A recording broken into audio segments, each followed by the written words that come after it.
Hi loves, welcome to my YouTube channel. I'm Ariane, I'm a French illustrator, and today is a very dark day. Okay, it's raining. Because it's raining and there's a storm. But thank you for coming back. Today I want to do a very quick intro, and I was wondering what I should do with this video, and what I have come up with, actually my patrons on Patreon have come up with, is that I would share this video on Patreon first, and then I will share it on YouTube. So for some context, this is my secret sketchbook. I have been sharing my sketchbooks on YouTube and Instagram and the internet for over a year now, and I have been loving it mostly, but also it has been putting a lot of pressure on my shoulders, and I don't know, sharing one's sketchbook on the internet is mostly there's a lot of expectation for a sketchbook to look very cool, and there are so many different types of people in sketchbooks in the world, but I don't know, I'm into kind of a messy sketchbook, but that also looks finished sometimes, and I can put so much pressure on myself to just have a finished sketchbook that looks cool and beautiful, and to have, like, for instance, some spreads that I made in a different sketchbook that I know had a lot of positive attention, like this spread. I know I got a lot of positive attention on YouTube for this spread, and as good and fun as it is, I don't always have the energy. Things don't always work out the way that I do. So that's why I bought this cheap sketchbook from Cultura. It's a French brand. Is it a French? I don't know if it's a French brand, but it exists in France. And this is a Monali sketchbook. Monali is the name of the brand that makes the sketchbook. It's 140 gram paper, which is somewhat thick, but also supposed to be very cheap paper. And I knew that it could handle some paints and survive it. I don't know, it's just a cheap sketchbook. It costs €6.99, and I paid €3 for shipping. So all in all, this is I think 80 pages, over 80 pages. 80 pages I think. And it cost me €10, so pretty cheap, and it's a good sketchbook. The paper is white, maybe a little bit off-white, but not too much off-white. I don't know, I love the paper, and I just decided that I would not share this sketchbook immediately, at least on the internet, and knowing that has been just a huge relief. Okay, you're gonna tell me that I'm a bit of a hypocrite, because I do have a Patreon page. If you don't know what Patreon is, it's a patronage platform where I can share content and people can subscribe to my page to get to see my content. I post a lot of free content over there, and I also have paying tiers. The first one is the tip jar, that is $5 a month, and you get access to just some secret sketchbook stuff. That's the first perk. And then you get access to a secret chat where I post stuff, like random stuff, when I'm feeling like posting stuff, and we talk and we have a good time. And then I have a second paying tier, which is the magic mail tier, in which I mail out to you art, a print and a sticker for now. I don't know, it may change in the future, but yes, I have two paying tiers. But my free members get access to a lot of my thoughts behind the scenes. They get access to my podcast, to the book that I'm writing, and the progress of this book, which is called Sweet Oak, and I'm just such a fan of myself for writing this. But anyways, if you want to know more, you can head out to my Patreon and become a patron. So you're gonna tell me that I'm a hypocrite, because I do post secret sketchbook stuff on Patreon, but Patreon is like so much different from Instagram and YouTube. Even YouTube is very much different from Instagram, because it's so much more chill and people are so much nicer, and it's, for a time, for me, it was way easier to feel seen on YouTube. It has not been lately. Lately my content on YouTube has been reaching such a tiny amount of people. I don't even know why, but let's forget about it. I just feel happy to reach the people that I know follow me and have been following me for a long time. And recently on Instagram, I don't know, it's so weird. The content that I'm posting like gets so many views compared to what it usually had, and it doesn't change a thing in terms of the sales that I make and in terms of how I feel about myself. So having this and having my little Patreon community to which I can post, send out like what my pages look like and what it means, it feels so much more humane. I don't know, it feels way nicer. So without further ado, this is the context of the secret sketchbook. Now that it's finished and that I'm going to start another one, I have had the blessing from my Patreons to share it with the world, and I'm gonna show it to them first, and I'll just flip through it and tell you why I drew what I did and give you some secrets. And if in the end of this sketchbook tour you feel inclined, you can become a patron on my Patreon. And you can become a patron for free, which will give you access to a bunch of stuff. And then if you feel like it, you can join a paying tier. Let's go do the sketchbook tour. I have blabbered long enough. Be succinct. Okay, this is my secret sketchbook. This is my name, my whole name. I know I already had a long enough name, and I decided to take my mother's name as well, and now I have the longest name ever recorded in history. This is the date that I started the sketchbook, and this is the date that I finished it. So I had it for 6 months, and I think it's a nice time to have a sketchbook. You can see a lot of growth in 6 months. And I started it when I was in my gnome era. I am still in said era, and I have been, if you follow me, you know that I do a lot of self-portraits, and it took me a lot of strength and courage to start drawing gnomes, which was what I wanted to do for a long time. But I do have a lot of doubt concerning my capacity to draw something cute, and I don't know. I talk about it in another video and I'll try to find it, but it's mostly because I think I was raised to just be very confident in the art that I make, when it's traditional and classical and when it's fine art. But when it comes to illustration, I have had to learn it myself, and I'm very much more nervous when it comes to that because I feel like it's not appropriate. I think that I'm not talented enough in that area. And yes, these are a bunch of gnomes that I drew based on Hilda comic, and I just looked at how the Luke Pearson drew Hilda and tried to change it to make my little gnome, but to basically have the movement in the character, and same with that. Yes, try to do it running. And then I felt like I was drawing too much gnomes. Maybe I didn't know how to draw anymore, so I decided to draw my little My Leg Mouse and my collection of acorns at the time. I decided to do this little figurine by Apolline Muet, who is a French ceramicist. She's the best. She's very talented, and I used to hate horses, and now that I see her horses, I love horses. And this is a coffee cup by Apolline, which I used to put a bunch of treasures in. And yes, not gonna linger too much, I just tried to have fun. And then this was too uptight, I'm not gonna lie, this was very much uptight, so I tried to loosen up and do ugly shit, and that I managed. This is a very ugly page.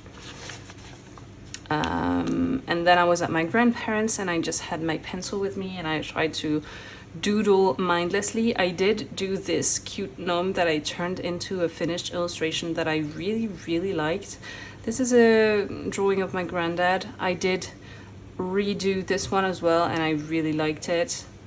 I don't know.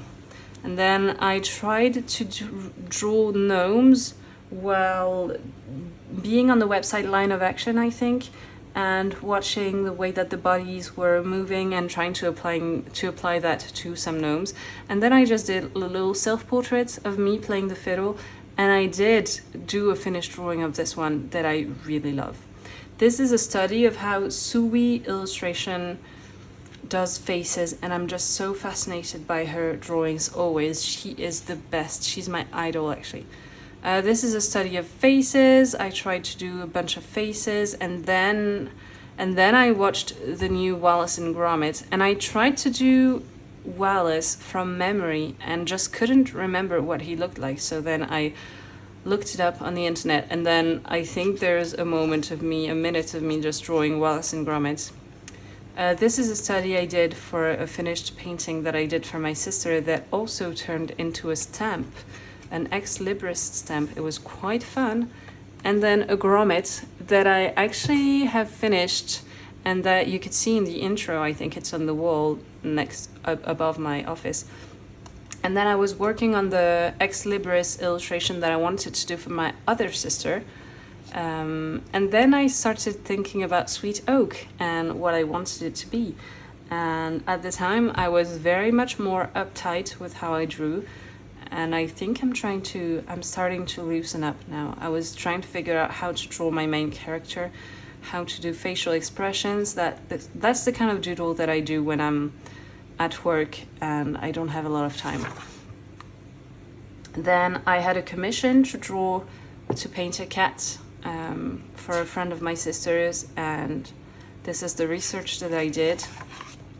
Then some Hilda studies, still Hilda studies, and then I tried to draw the characters from Amphibia from memory, and I was having a lot of fun. Then still from memory, and then I tried to do the Owl House from memory, and I think on the next page I looked them up. Yes, then I looked them up and I was like, oh, this is the difference between drawing something from memory and looking it up. I tried to do some studies of 14 Mice by Kazuo Iwamura, and I didn't continue, but yes. I don't know, this is a nothing page, really. I watched Mary and the Witch's Flower, and I really liked the visuals of it. I really liked the character of Mary, and I just drew while watching the movie. I don't know how much of this you can see. I really wasn't I wasn't pushing really hard on the graphite. Still doodles from Mary and the Witch's Flower. And this is just some doodles that I did after reading a book, and I wanted to do a drawing for my sister, and I actually haven't done it yet. These are still drawings from this book, imagined characters from the book. This is from when I was in Poland. If you don't know, I went to Poland twice last year, and I spent some time with my friend Verka, who is an amazing artist, and we did some sketchbooking. This weird looking stain is actually linseed oil. I don't know. Verka was using it and it looked fun, and so I tried using it in the sketchbook and it just looks weird. I did buy myself in Poland a Kuretake watercolor, and I did this with it. I don't know what this is. And then this is when the garden gnomes come to life. This is a redo of a painting that I did last year for a Peachtober. And then this is my brainstorming for the garden gnomes. At first I had the idea of doing some magician and clown gnomes, and then I was like, these are not garden gnomes at all. So yes, bonus, doing a Free Palestine painting. I did it. This is the watermelon gnome. Growing freedom. Yeah, a little bit on the nose maybe. But yeah, still research for the garden gnomes. Research for my little stamp that I use when I send out my mail. I do have it on hand. It's my magic mail stamp. It looks like this now, but this was the research. I wanted it to have a mushroom. I might redo it at some point, but it was a 70 euro stamp, so I'm gonna wait a little bit until I redo it. I liked this version. I don't know why I did it this way. I liked the version in which it was holding a mushroom. and there was no frog but an ant. I loved it. I don't know why I changed it. I liked it a lot. And then I did this version. I don't know why I used this one. It's not my favorite at all. I change my mind all the time. This is when there was the all the buzz with the AI starter packs, and I tried to do a no AI starter pack, and I realized I forgot saying that I was using this Lamy fountain pen with some mixed inks in it, but it's watercolor ink, and I love using a fountain pen on this paper. Oh my god, I love it. And then I was in a doodling with fountain pen frenzy. Loved it. Tried to do a pointy hat snail. It looks like nothing at all. And then mouse mail, some mice. I drew some mice. I redrew Mary and the Witch's Flower. Love this character. And then I did some mice in the somewhat style of Kazuo Iwamura and mixed with my style, I guess. Had a lot of fun. I ended up using this to make a stamp for my second sister, Ex Libris. Then I was swatching this ink that I had bought, the chocolate ink from Jacques Herbin, and mixing it up with a bunch of other colors, just checking that I still have some battery. Then drawing mice with my fountain pen always. Brainstorming from my second sister's Ex Libris stamp. I ended up mixing this drawing with this one, and it was amazing. I loved it. And then my eye pencil died, and I still haven't bought another one, so I don't know. Trying to draw cute rabbits because it was Easter, and I tried to do a seasonal drawing, and just this looked awful, so I didn't use it. And then I continued drawing with my fountain pen, having a lot of fun. Should my new collection be with mice? I think it should. Then still drawing some mice. I don't know, trying to be cute, but... then Verka told me that she wanted me to draw her a squirrel, a squirrel, and I was trying to figure out how to draw a freaking squirrel. I think it always kind of looks like a fox. I don't know why. It's weird. Then I was brainstorming for maybe other collections of gnomes. The kitchen gnomes, the soup gnomes. Yeah, these are just some doodles. I might do them for the autumn. These will be very, very cute. I don't know. Ooh, I had an idea. I need to keep it in my head. Then I drew Vincent, the adorable, most adorable dog, Verka's dog and Yannick's dog. He's my best friend. I love him.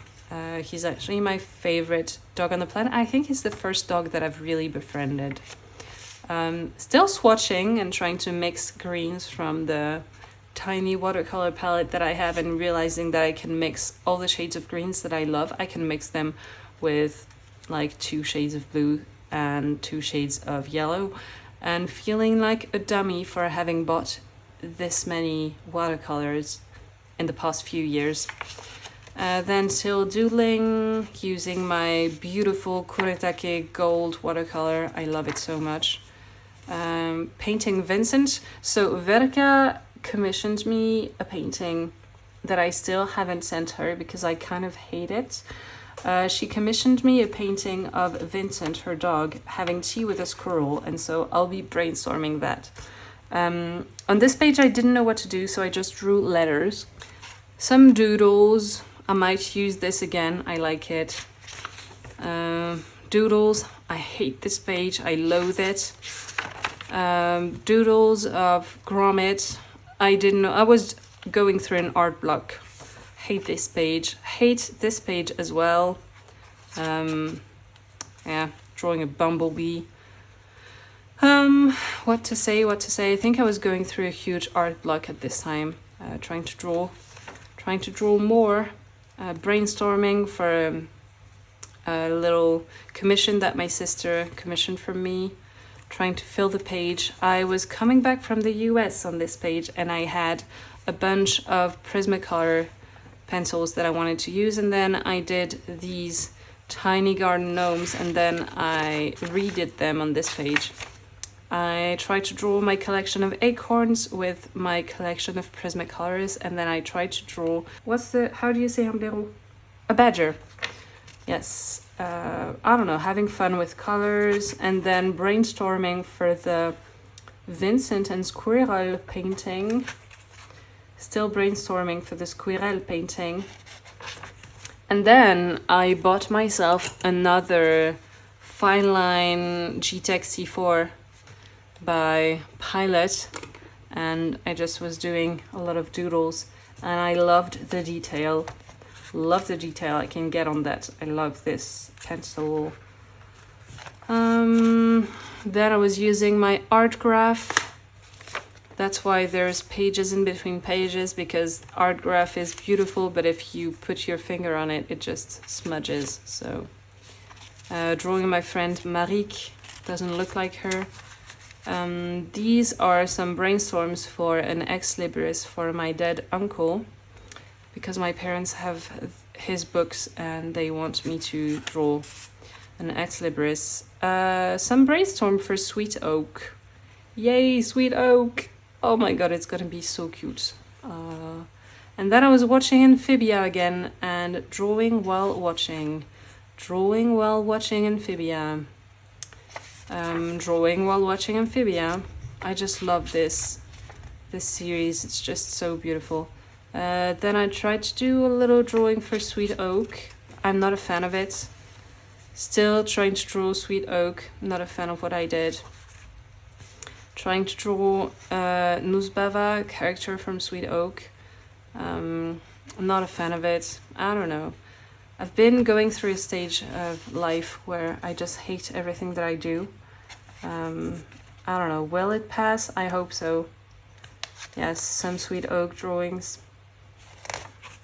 And then I did the workshop. You might have seen these pages, so I'm gonna go through them faster. You might have seen these pages if you have watched last week's vlog, and if you haven't, go watch it. I did an art workshop in which we studied landscape, and it was very fun. And yes, going through the pages faster and faster and faster. Okay. And then that's, yes, the last drawing I did. And then I just doodled a lot while watching Amphibia, I think. Trying to imagine how a frog, a teapot would look like. This looks like more like an elephant, maybe. I don't know. Trying to imagine some things for Sweet Oak, and then Sweet Oak again. Low stakes. Sweet Oak again. Sweet Oak again. Except for the mouse. And then watched Amphibia and kept drawing. Grub. I think this is for Sweet Oak. This as well. I was watching TV and doodling, so this looks like nothing. Yeah, I was watching the last Wes Anderson movie that I didn't love, and so I was just doodling at the same time. Watching Amphibia and drawing. I did this with a watercolor pencil. Who's it by? Shit, this one. Oh, it's a Faber-Castell. And I just love it. I love the color of it. I love the texture of it. I love it. I used to hate this brand, and now I kind of love it. And yes, this is the end of the sketchbook. Thank you. Thank you. Thank you so much for watching. If you feel interested at all, please go check out my Patreon, where I share more stuff and more personal, more detailed work stuff as well. I feel very grateful for anyone who watches and anyone who supports financially or not. Thank you for being here. I love you so much. Ta-ta, pip pip.